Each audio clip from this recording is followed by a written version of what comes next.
Fala, advogado, tudo certo? Meu nome é Edmilson, sou advogado há mais de 10 anos aqui, a gente só fala sobre prática trabalhista. Essa aula aqui a gente vai falar sobre o acidente de trabalho. Eu estava aqui navegando o site do TRT2 e eu vi essa notícia aqui. Empresa é condenada a indenizar a família em 600 mil por morte de trabalhador em acidente. Para dar uma olhada aqui na notícia, eu quero comentar coisas importantes sobre acidente de trabalho. Eu acho que é o tipo de ação que é muito complicado para a empresa, principalmente pelas coisas que eu vou citar aqui. Tranquilo? Ó, a empresa é condenada a indenizar a família, né, em 600 mil por morte de trabalhador em acidente.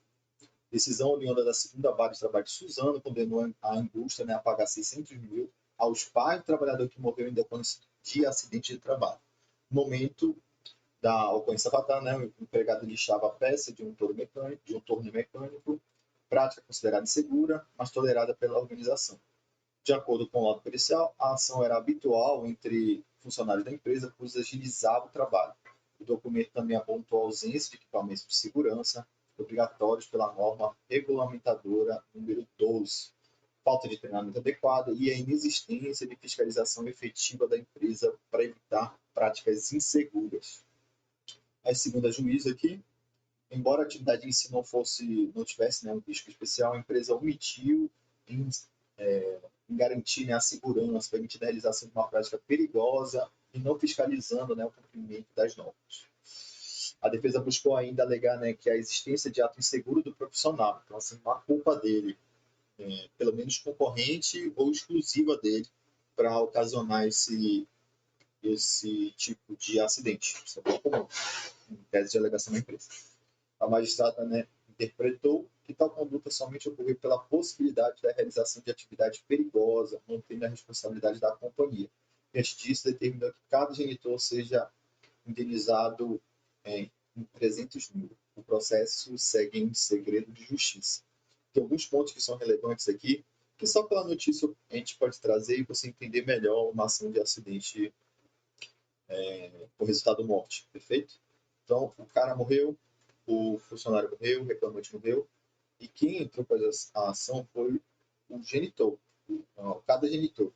Então, cada um foi 300 mil, o valor ficou 600 mil. Então, é um valor muito alto nesse tipo de ação. E o que eu vejo muito advogado também de reclamante fazer é que depois da sentença aqui, ele vai entrar também com os irmãos. E tem muitos irmãos ou filhos.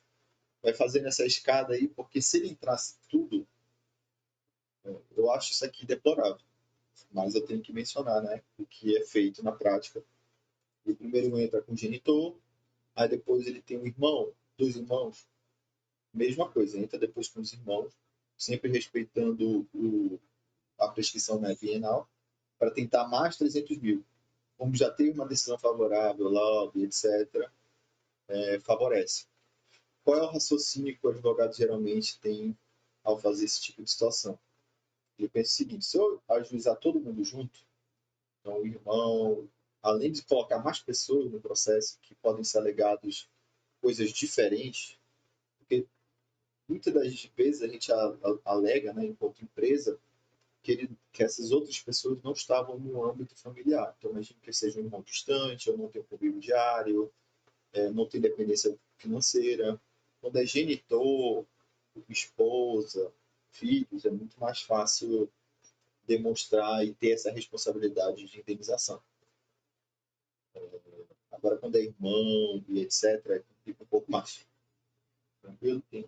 Existe essa alegação diferente para cada um desses entes. Então tá, isso é uma coisa que é muito importante que eu preciso dizer logo aqui. Outra coisa que eu acho que é muito interessante a gente mencionar.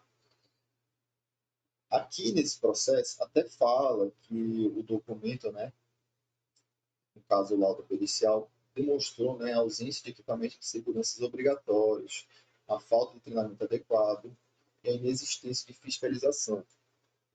Só que em muitos casos, mesmo tendo uma situação em que teve essa questão do acidente em si, ele poderia estar equipado, ele poderia estar fazendo as coisas que deveria estar fazendo, entre aspas, e mesmo assim acabar falecendo, em razão da atividade perigosa, da atividade fim da empresa, a empresa é enquadrada na responsabilidade objetiva, respondendo assim, independente de culpa ou dolo da empresa. Tá?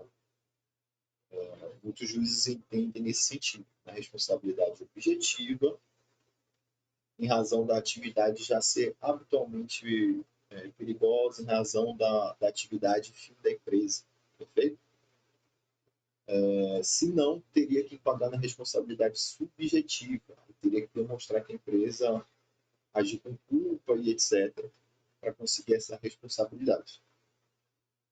Então, basicamente é isso. Eu acho que são uma coisa que eu achei muito interessante, que com certeza pode engrandecer vocês na atuação na área trabalhista quando estiver enfrentando casos parecidos. Se você quiser entender melhor como elaborar uma petição desse jeito ou atuar nesse tipo de ação, confere a nossa formação de advocacia trabalhista, que você vai ter a maior segurança atuando em qualquer processo trabalhista. E eu vou ter o prazer de te ajudar pessoalmente nas suas ações. Estou sempre disponível lá para tirar dúvidas e conversar com os colegas. Tranquilo? Valeu e falou!